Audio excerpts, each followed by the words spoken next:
Beast here, and we're out exploring Central Oregon today. Every time I get here, there are new houses and stuff being built, so I'm just kind of taking a wander.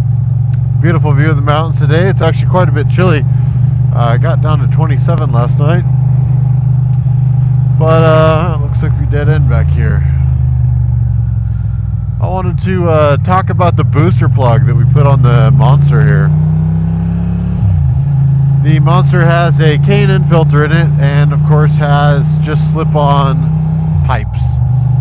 So she's breathing a little bit better, and I never did get the puppy dog. I never had the computer remapped, and if you guys know the cost of the power commander or having your chip rechipped and the complicated process that becomes, I just never did it. So I ran across the booster plug. The booster plug is quite a bit cheaper. It's only about $100. Super quick install. We'll show that now. All right, we got the main headlight off the front. Zoom into the actual air guy there. You can see the air sensor poking out right here. This little piece. There's your wiring harness that we're just going to splice in with the adapter. All right, pretty straightforward. Unplugged the ECU, put it into the harness. Other piece went into the other side that goes back to the ECU.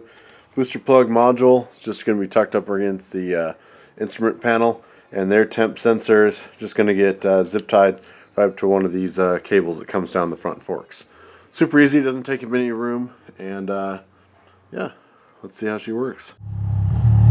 Alright, so what does that actually mean? Well, the booster plug is in line from that temperature sensor that you saw there, and it's tricking the computer into thinking it's about 10 degrees colder. So you're getting a little bit richer mix. So you're getting more fuel to help offset the fact that you're breathing better.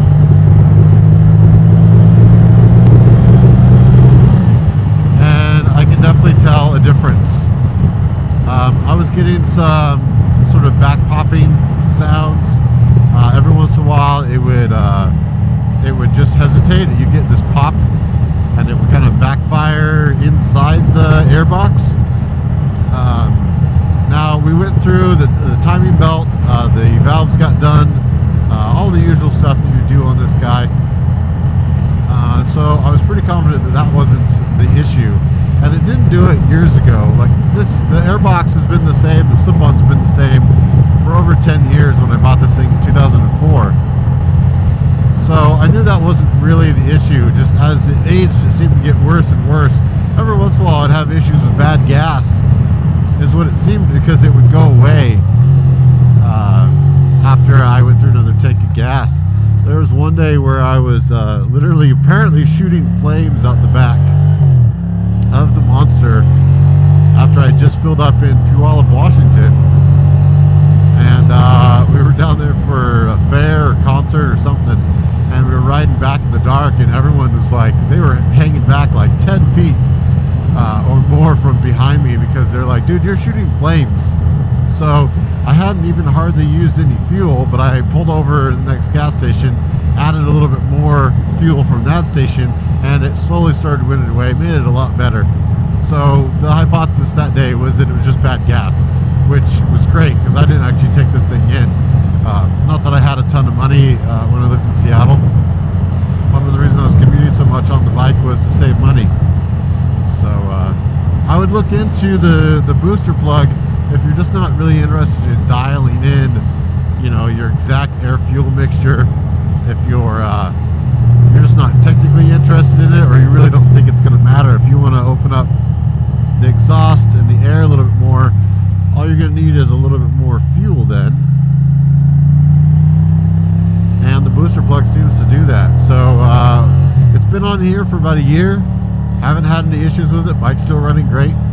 So I don't really see any long-term issues with it. Any of you mechanic fellas out there that are used to newer bikes, obviously the KLR doesn't exactly have fuel injection. So this is one of the only bikes I'm used to dealing with these things on. But yeah, let me know. Booster plug, I think it's a good product.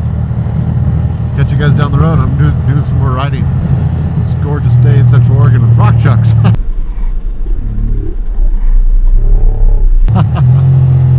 Hopefully we're still recording.